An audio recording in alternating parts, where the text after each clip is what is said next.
Hey again, everyone. So I'm back today. Sorry I don't have any lovely overlaying image for you today. Earlier in the semester, I lost my hard drive, and that had my overlay picture in it. I didn't upload it anywhere, so I don't have it anymore. It's still on the broken hard drive. I could recover it, but it's gonna cost me like $400 or something like that. Maybe, if it's still there. No guarantee. So I lost a lot of stuff then. And I got very sad about that later on. Thought I was dealing alright. But no! So I gotta make a new one.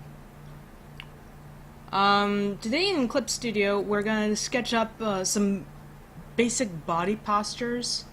And for that, we're going to need to key in more on generic proportions. So first of all, I'd like to elaborate for every one of you who want to practice more and build up their skills. Know where your weak point is, like legs. They have so much detail. Just find out. I recommend you find yourselves a good anatomy book. And when I say good anatomy book, I don't mean like something you can buy that's on sale, $15. No! A good anatomy book is worth the investment. And especially if you're looking for one that does drawing. I found this one, I forget what the price was. It's like $45-50 for this. And very much worth all of it because it's got illustrations, how to illustrate anatomy, and this is specifically for people who are drawing. So we've got details about hands and all the muscles. It's really important to know methods on what to look for, and we have lots of wonderful examples in this book, and it maps out things medically, practically. So this is, I really recommend this book. It's entitled Classic Human Anatomy by Valerie L. Winslow. Ooh, Winslow.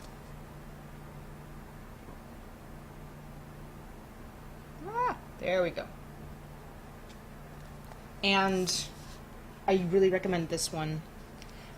It's very, very true, and it has a very awesome introduction into drawing anatomy, where, being a student of animation myself, I've come to learn that in the history of animation, it's been hindered by the break in modernism. And what modernism did was eliminate the demand for classic, traditional, academic anatomy drawing. Just classic life drawing. Things got very psychological, and when photography came around, it was a lot about how it ended up eliminating traditional painting, the purpose of traditional painting. So what painting became more was an expression of the medium itself. And when that turned into Impressionism, Modernism, and so on, it became expression about your inner self. So there was this huge fad about that, and people were no longer asking for going to schools for traditional lessons. So there were no more schools that had traditional lessons, and when animation was gearing up, they had to make their own schools, their own groups together to learn life drawing. They had no more of the classic teachers and no one to actually show them the ropes. So learning your basic anatomy and basic life drawing is crucial to your ability to animate. Because even Richard Williams emphasizes on this. I got another book about that, the Animator Survival Kit. So that was one of the first books I got when I started up animation. So let's kick it back into Clip Studio today, and just sketch up general format and proportions for human body. We're going to talk about the difference of scales. Now, it really depends what field you're drawing in. Modeling, fashion is going to have a different scale because it needs to emphasize more the body itself rather than the actual size of the head. So in that, characters are going to be technically taller than what they actually are. So one of the ways in proportions that you traditionally get, let's get our brush.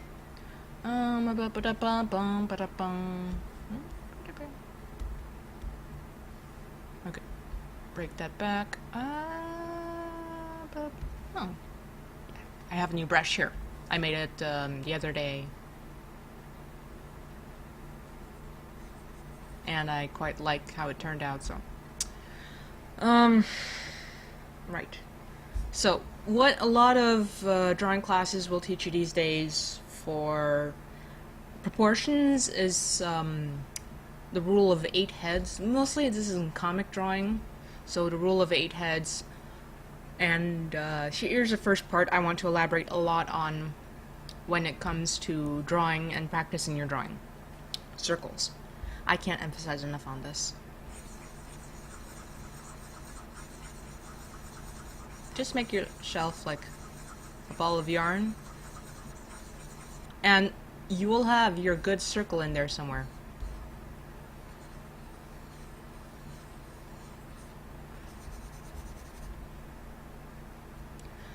So, from here, being able to draw a circle means you can draw the same width and the same height, that same distance in any direction.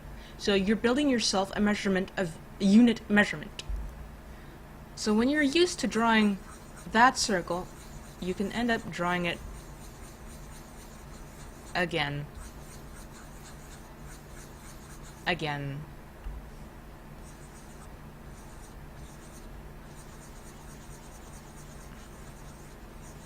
again.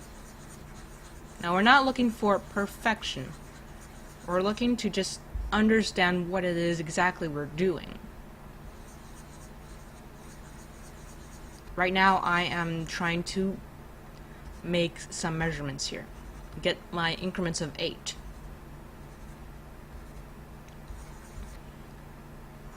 Two, 3, 4, 6, 7, 8. Alright. So, what classic anatomy will tell you is the body is 8 heads tall, 10 faces high. Meaning that this is 1/8 of your body, this is 1/10 of your body. So this is a smaller measurement than this. Okay, so from here, the middle of the body we have is usually, the bottom is usually for the legs, and the top is usually for the torso. So we don't want, here is just a proportion, not necessarily a detailed body. So this is, he's there. Depends really which gender you're drawing.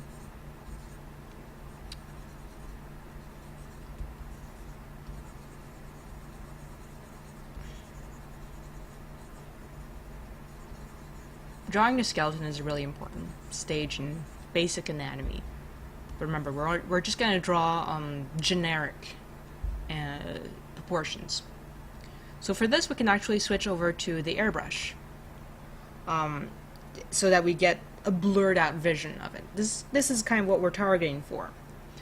What we want to know for basic proportions is that where are the palms in proportion to the rest of the body. The palms would be located touching the end of the middle of the thigh. So you'll want that palm to be there. And always remember, the hand itself is the size of the face, meaning 1/10 of the body. So if we can figure out the size of the face compared to the size of the head, you take that circle, you bring it down here. And so you should have a proportion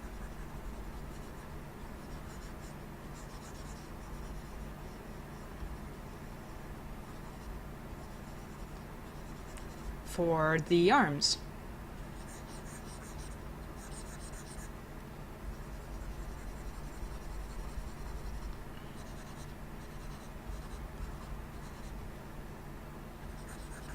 Now, the main difference in true academic illustration or medical illustration is that the body is actually 7.5 heads tall, not 8.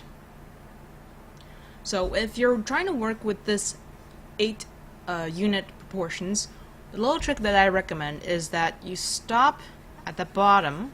You can use all 8 unit scales, but you use that as the bottom of where the floor is, so that you can draw in perspective the feet kind of standing on the ground in front.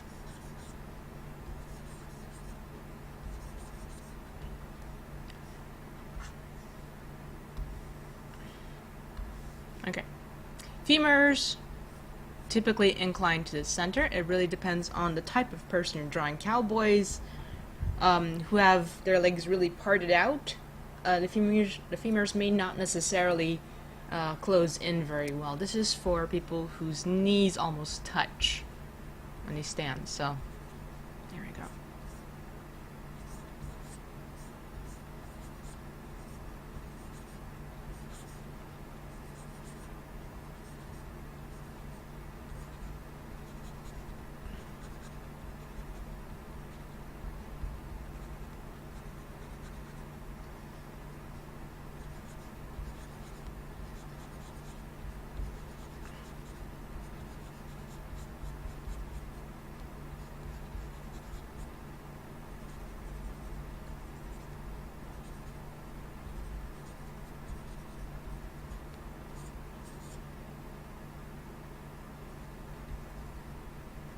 So you've got the wrist here, and it's really important to have your hand at the right distance down. You cannot have the arms too short, because everybody needs to be able to scratch their butt and wipe themselves when they go to the bathroom. Now, for the torso area, we gotta remember where the rib cage is. Sternum, collarbones. The neck muscles kind of converge towards the conjunction of the collarbone. And then we gotta work the muscles from each end of the ear, the bottom of the jaw, to the middle, as well as having the back of the neck stretch down towards the shoulders.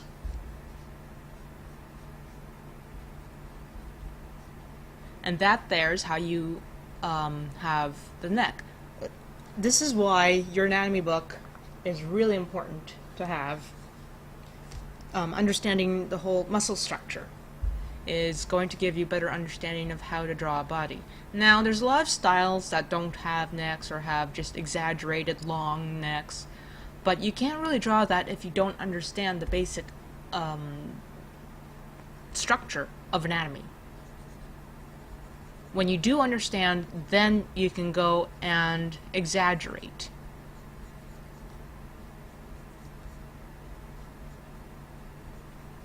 we're gonna have a wider torso here. Yeah, so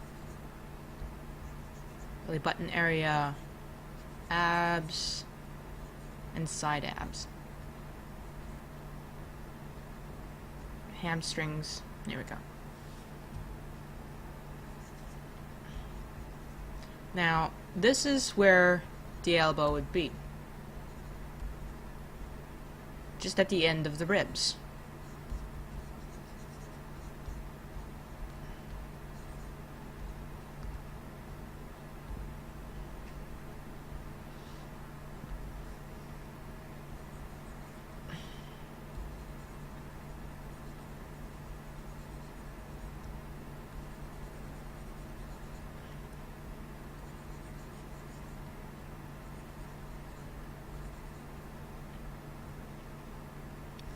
Alright, so let's sketch up some, zoom in, get our airbrush,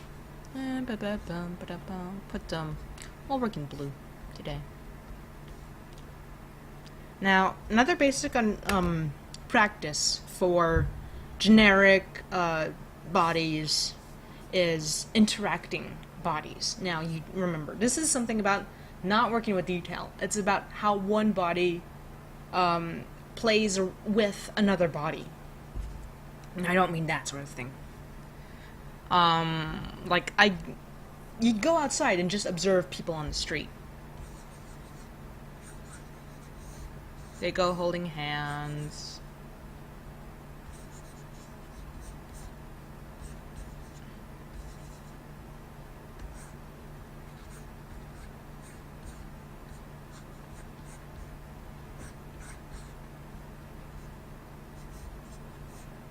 Holding bags.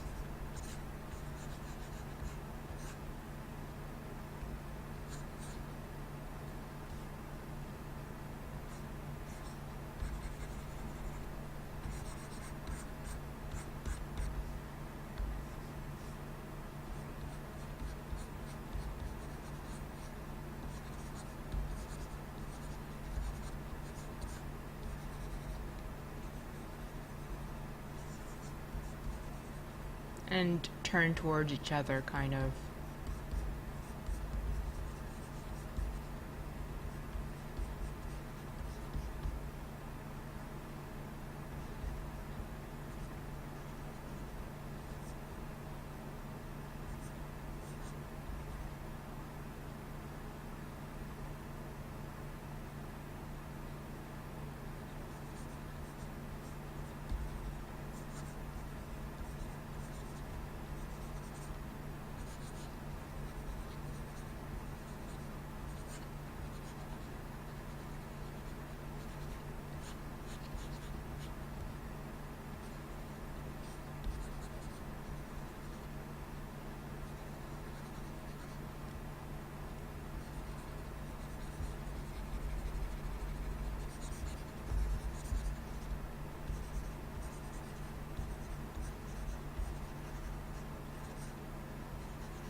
That sort of stuff. Oh, yeah, for, some of my pupils, this is a shout out for Sacrific, and I'd like to elaborate more on lighting. How shadows work. And, we're gonna get ourselves a lovely example. I've got some double lighting here this morning. It's pretty bright outside. I still have the curtains covered. Getting some nice diffused light. And, having a double lighting helps to, well, remove a lot of shadow, or harsh shadow, that is. So if we go new layer, we're gonna work with some red at the moment, and we're gonna make ourselves Um,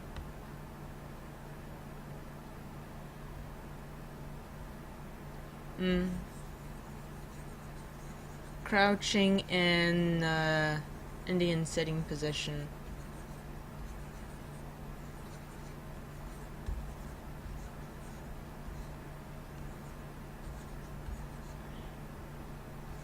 I don't know, reading a book.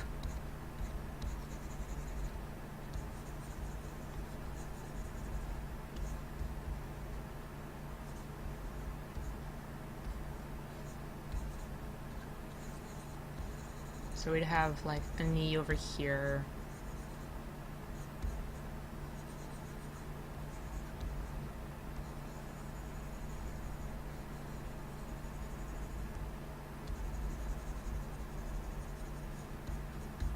We're gonna shade in a lot of what's on the interior because when we're crouching we got this space that's shelled off from the rest.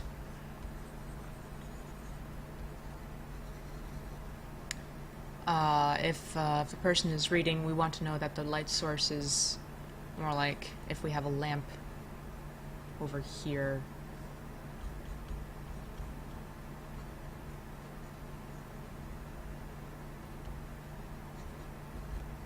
There we go. Little lamp. Just nice blur. We want to talk about the theory of lighting here. And we are going to have some brighter shading around here. Let's change the color of the paper. Yeah, there we go. Now we're gonna be able to play with lighting a lot more. We're gonna start off one light source.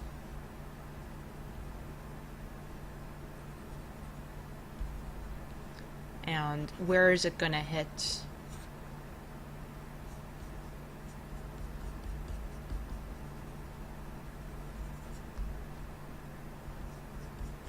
The top of this guy's head.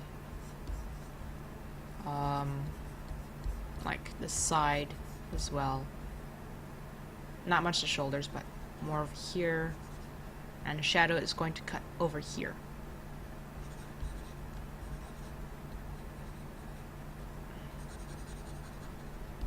So we want some nicely lit pages.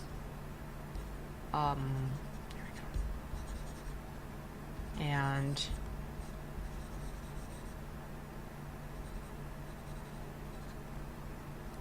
we're gonna go back to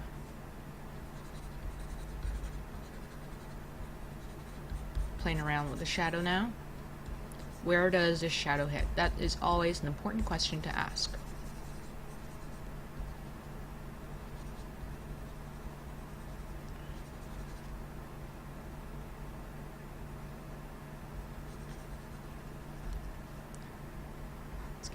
Here. Now, okay, we've got some basic lighting here. So, what we're going to do now is we're going to start to bounce the light. From here, we've got some lighting on this arm, and which is on the other side of the face that's shadowed. Well, on the side of the face that does have shadow. So we're going to get to the nearest point from the arm.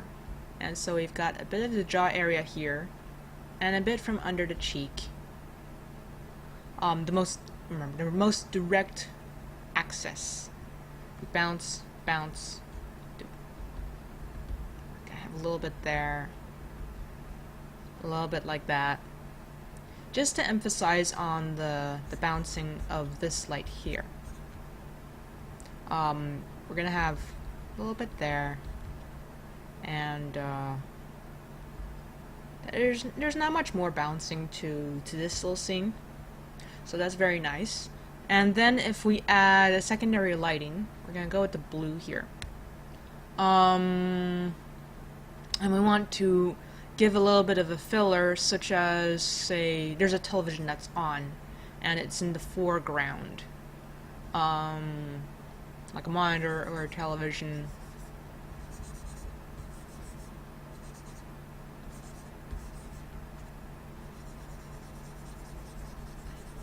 we gotta know what our lighting is.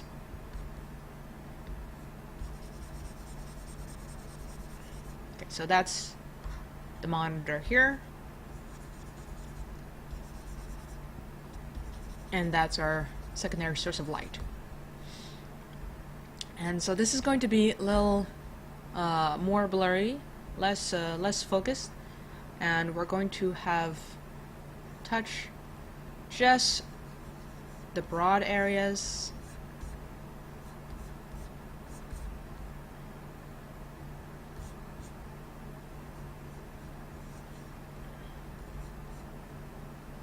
Of where it hits, not too much, and particularly where is it closer to.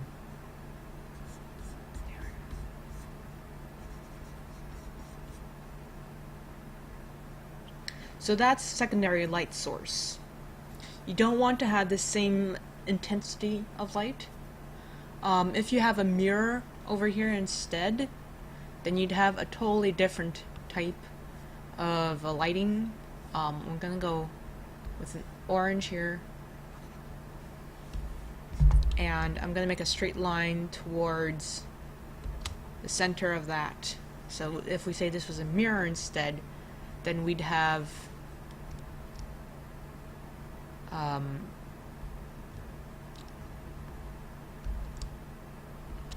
light that goes hitting these parts, like so.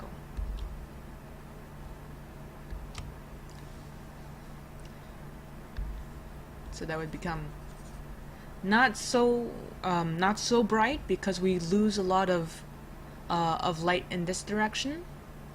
If we have a big spread and we only have like 100 pellets, and like 5 of them go in this direction and hit the mirror, you will have much less light actually reflecting back. So that's why it's got to be softer. So that's how we go about secondary lighting. Photographers will use bounce cards and reflective surfaces for accomplishing this type of task, to get very nice balanced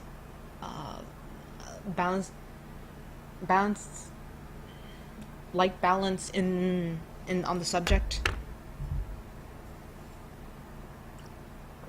And this is something we want to import into our drawing skills. What drawing basically is having the impression of what we see, what we can get out of photography is kind of the point about this. So here we can have a better understanding of the proportions, because we know that this shoulder is, I'm going to grab the pen here, this shoulder is rolled over towards the front. So if I draw like a sleeve, there we go, and line towards the collar of the shirt, it'd be something like that.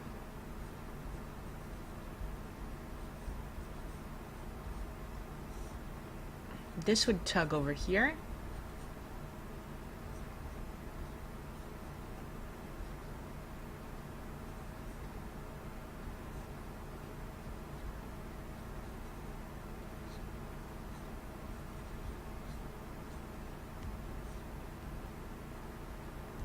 This would be kind of open, so we'd have the kneecap around here.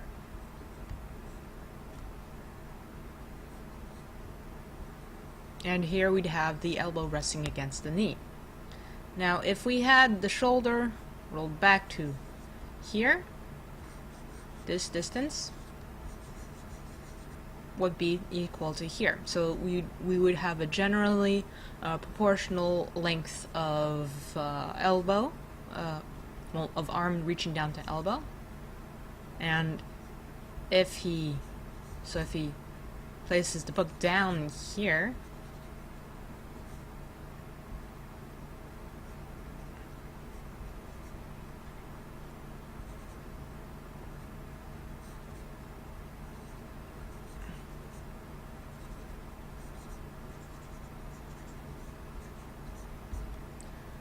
we'd have the same length of arm. So, that's a bit of sketching with Clip today. I am actually kind of busy. I'm gonna be busy this weekend. I need to get the first rough of my animatic done, and 5 seconds of animation, proof of concept animation. So I'm gonna head down to the school, work in the lab, and wish me luck. It's been nerve-wracking, and very difficult to come up with something for an animation. We're getting a blank slate, and I can't come up with anything. So I'm telling a little story about something that happened in my life. And I was explaining the other day about how I understand that there's different kinds of imagination. And so I've been reading up a little bit about it. And I've come to a theory regarding that imagination, understanding that it is a fictional concept based on our recall database. All the types of information that you've stored in your brain is, of course, dependent on the types of information you have absorbed. And if you're an illustrator, you can have very vivid type of images in your head. But if you're very disconnected with the world and you're very poor at decision making, the ability to come up with an idea is much more difficult. So it's not necessarily that I don't have this other kind of imagination. It's simply that, much like my brain, is not as well developed as other parts of my brain. This is why it's really important to broaden your skill sets and to know your weaknesses, because when there's a skill that you know you're going to need, like coming up with stories, because it plays part with what you want to do, then you have to practice on that, and you have to learn about where to get your sources. So it's not the same way that everyone works. Remember that.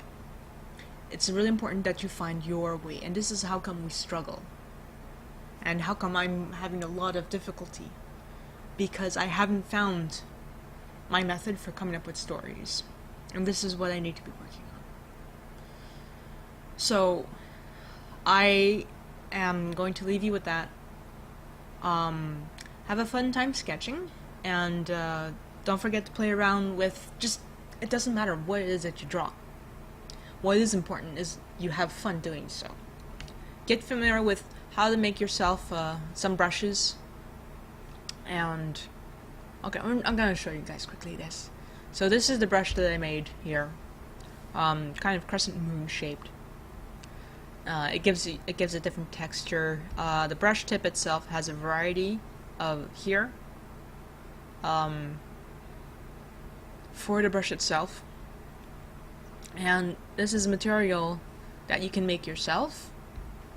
All you have to do is I'm actually gonna pull out a pen, just typical pen.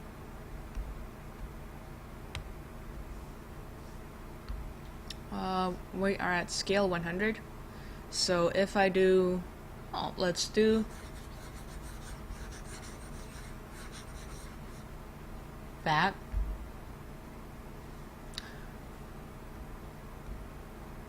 We can get that minus, are we on, yes, we're on minus this, edit,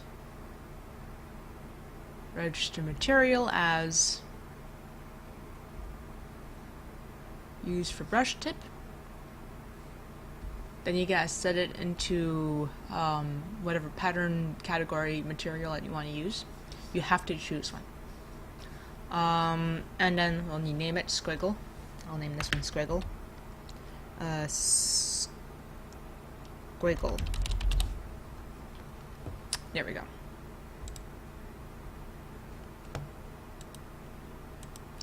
Okay, and so when you go to make a brush, we're gonna pull out pastels, and we're gonna duplicate chalk here.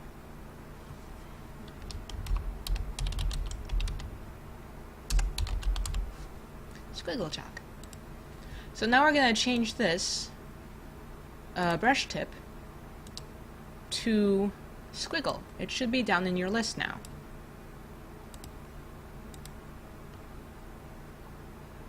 Alright, we're gonna keep the texture. I'm gonna show you what this looks like. And this does that. We're gonna raise it up to a bigger scale.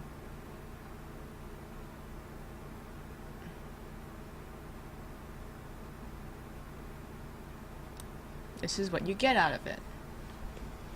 And it can give you some very nice textures and whatnot if you want to run along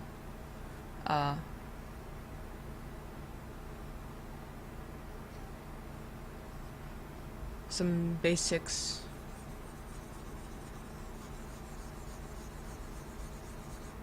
Or some squiggled filler. There you go. Anyway, so making a brush. Super easy. I've got to learn TV Paint now. I've got the demo, and it's not the easiest to learn. That's why I'm going down to school today. So, okay, I wish you guys happy times. Wish me luck. And, keep on trying.